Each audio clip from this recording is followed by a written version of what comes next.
Carl, according to multiple Democratic sources, this is happening all of a sudden. Everyone said it would happen gradually and then all at once, and that's what's happening. According to my sources, President Biden has agreed to step down as the Democratic nominee. Oh, man. It will happen as early as this weekend. A speech has been drafted for him. He will continue on as president, is his intention. He also will not, I'm told, endorse Vice President Harris as his successor. They're hoping that he will endorse an open process in which the convention will be open to Vice President Harris and a few other candidates in Chicago to pick the Democratic nominee for president. The belief is that Vice President Harris is already looking at potential running mates to go to Chicago with a full ticket, including one possibility, Andy Beshear, the governor of Kentucky, and perhaps the governor of Pennsylvania, Governor Shapiro. Other possible candidates who are being talked about include Gavin Newsom, the governor of California, perhaps Gretchen Whitmer, and again, the vice president running.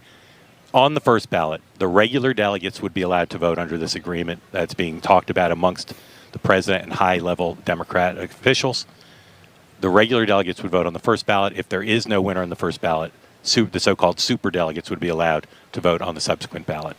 This decision was reached, I'm told, all of a sudden because of the high-level pressure from Nancy Pelosi, Barack Obama, and others, and as well as the decision of many of President Biden's top aides that there was no path forward for him, that he would not be able to win this election, win the general election.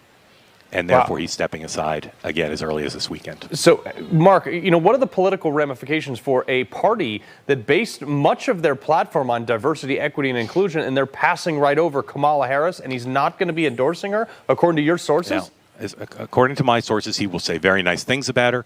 They do not want what some of my sources have been calling a Kamala coronation, that the problem, in part, that they found themselves in was that President Biden was not seriously challenged for the nomination. I'm told by some of her people, I don't know that the vice president thinks this, but some of her people believe she will win this, that she'll choose a strong running mate, that she does have the support of many of the delegates who are Biden-Harris delegates, and that she can win this basically on her own. And at least one of her allies said to me, this is better. Better to not be anointed by Joe Biden, better to show independence, better to show with a strong ticket the capacity to win the nomination on her own. Well, Mark, that said, though, you're very familiar with campaign finance laws. He has, 200 and 300 million in his war chest right now. I believe, in my understanding, is Kamala would be the only one who could absorb that and continue on the campaign. How's that going to work when all their big pocket donors have already pushed for that? Well, there's all sorts of money, right? There's super PAC money, there's low dollars.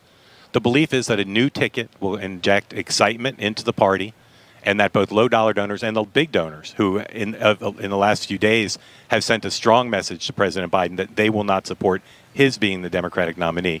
So there's a strong belief that with a new ticket that they can raise money from the big-dollar donors who can give and bundle hard dollars, can give super PAC money, as well as the small dollar donations, that they will come in to whatever the new ticket is, whether it's the vice president or not. If it is the vice president, most campaign finance experts believe she does get to keep the Biden-Harris money.